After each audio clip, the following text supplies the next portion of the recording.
Hai guys, balik lagi sama Gun di sini. Fans penyihir Jujutsu silahkan merapat, karena di video kali ini kita akan membahas lanjutan cerita Jujutsu Kaisen setelah Yuji dan Megumi yang bersiap melanjutkan pertarungannya melawan pria tua penjaga tirai bernama Awasaka.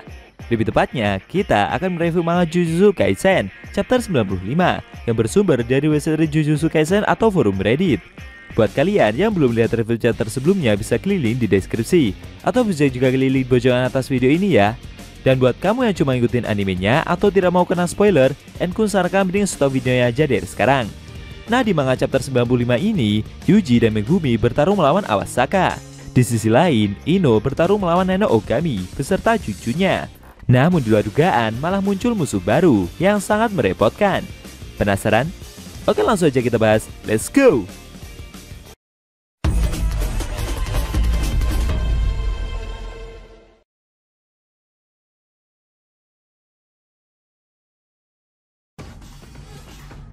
Judul chapter 95 kali ini adalah Insiden Shibuya bagian ke-13. Pada awal scene, kita dibelakang cerita sebelum pertempuran dimulai. Beberapa waktu sebelumnya, Ino dan Nanami sempat makan bersama di sebuah restoran. Saat itu, Nanami bertanya kepada pemuda tersebut, kenapa Ino begitu bersikeras kalau dia yang harus menyarankan karirnya. Karena dengan teknik kutukan yang Ino miliki saja, dia bisa dengan cepat mencapai tingkat semi kelas 1.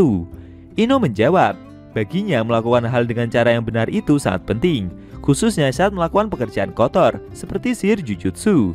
Tapi dia mengaku kalau bukanlah orang yang cerdas, sehingga membuatnya susah untuk mencari tahu mana yang benar.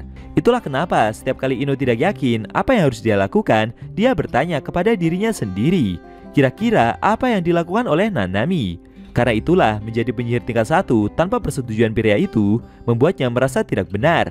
Selesai mendengar pengakuan tersebut, Nanami pun menawarinya untuk tabah minuman. Oke, kita kembali lagi ke cerita inti ya guys. Sambil mengambil kuda-kuda, Ino bersiap untuk menyerang. Menurutnya, dia sebaiknya melakukan bagiannya sendiri dan mulai meneliti jalan menjadi penyihir tingkat 1. Lalu penyihir itu mengeluarkan teknik summon monster pembantu nomor 1, yaitu Auspicious Beast Summon Kaichi. Secara mengejutkan muncul sebuah kutukan berbentuk seperti bor dan seketika menyerang kedua pengguna kutukan yang ada di hadapannya. Sambil berusaha menghindar dan membawa neneknya, cucu Nenek Ogami menyadari jika benda tersebut seperti bergerak mengikuti mereka. Dengan sigap dia pun mencoba melindungi neneknya itu dengan menahannya menggunakan tangan kiri, dan seketika tangan kirinya menerima luka yang lumayan parah. Pemanggilan arwah Auspicious Beast Summon dengan menyembunyikan wajahnya Ino dapat berubah menjadi medium spiritual, dan dia bisa memanggil serta menggunakan kemampuan dari 4 monster pembantu, yaitu Kaichi, Reiki, Kirin, dan Ryu. Dalam hatinya, Ino mencoba menyemangati diri, karena sebelumnya Nanami telah mempercayakan kedua siswa itu kepadanya. Maka dari itu, dia tidak bisa membiarkan kedua pengguna kutukan ini begitu saja. Namun menyeret Yuji dan Megumi ke dalam pertarungan ini juga bukanlah hal yang benar.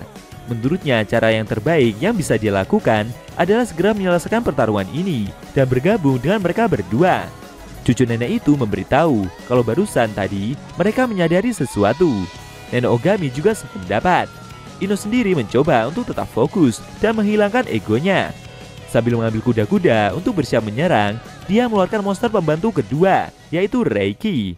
Di sisi lain, di jalanan kota ada Yuji yang berhasil mendarkan pukulannya kepada Awasaka dengan sangat keras. Dengan sigap, Megumi bersama kedua hewan serigalanya mengepung dari belakang, lalu melancarkan cakarannya ke wajah pria tua tersebut. Kemudian mereka berdua berdiri di depannya dan menutup serangan itu menggunakan pukulan secara bertubi-tubi dari 2 arah. Sambil terus menyerang, Megumi berkata dalam hati kalau sebenarnya melawan musuh, dia tidak merasa kesulitan.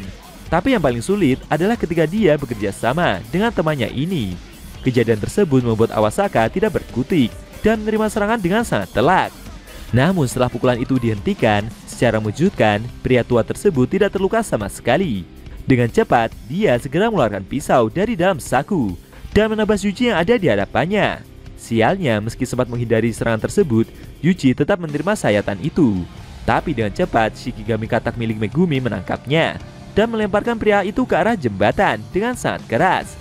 Megumi bertanya kondisi temannya tersebut, Tapi Yuji memintanya untuk tidak perlu khawatir karena luka yang dia terima ini tidak begitu parah. Seusai menghantam jembatan penyeberangan itu, Awasaka mendarat. Dia merasa jika kedua pemuda ini sungguh penuh dengan energi. Menurutnya masa depan sangat menjanjikan dan kedua siswa tersebut sangat pantas untuk dia bunuh. Megumi bercerita jika cakar anjing sucinya yang bahkan bisa melukai kutukan tingkat spesial juga tidak mempan kepada pria itu. Yuji juga sependapat, karena pukulan yang dia lancarkan dengan sekuat tenaga tadi juga tidak berefek apa-apa. Namun entah kenapa pria tua ini tidak terluka sama sekali, meskipun sudah menerima serangan yang sangat fatal. Megumi jadi bertanya kepada Yuji, bukankah tadi temannya itu berencana untuk tidak mau membuang-buang waktu di sini? Tapi bagaimana dengan kondisi seperti ini? Yuji yang ditanya itu hanya diam sambil membuang muka. Kita balik lagi ke atap gedung es Shibuya ya guys. Nen Ogami seperti fokus memanjatkan suatu mantra, sedangkan cucunya terus melindungi dari serangan fatal yang Ino lancarkan. Penyihir itu tidak berhenti.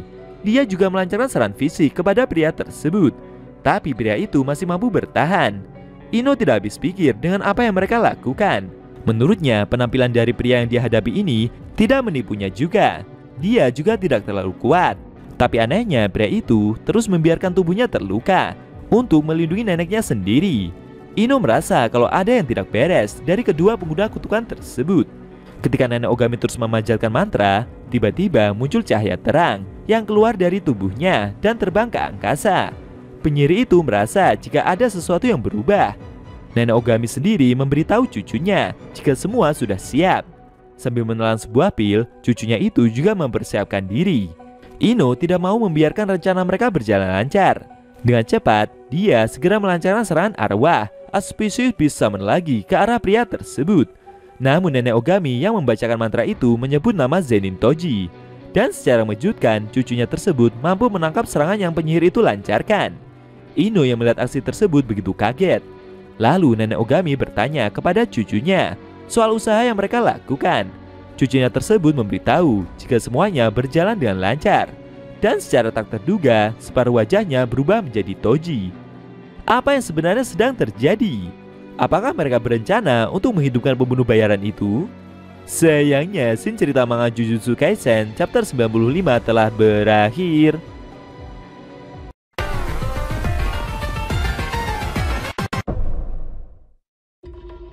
Oke guys, itu tadi review manga Jujutsu Kaisen chapter 95 yang ending scene-nya memperlihatkan separuh wajah dari cucu nenek Ogami yang berubah menjadi Zenin Toji. Kedua pengguna kutukan itu seperti merencanakan sesuatu ketika bertarung melawan Ino Takuma. Bagaimana menurut kamu? Jangan lupa tinggalkan komentar kalian ya. Kalau mau nonton review sebelum atau selanjutnya bisa klik link di deskripsi. Linknya udah mimin taruh di sana kok. Buat kalian penonton review manga Jujutsu Kaisen secara maraton, bisa klik link di deskripsi juga ya guys. Oke. Tekan like kalau suka sama video ini dan dislike kalau nggak suka. Jika ada kata-kata derenku yang kurang pas, aku mohon maaf dan sampai bertemu di video review manga Jujutsu Kaisen selanjutnya.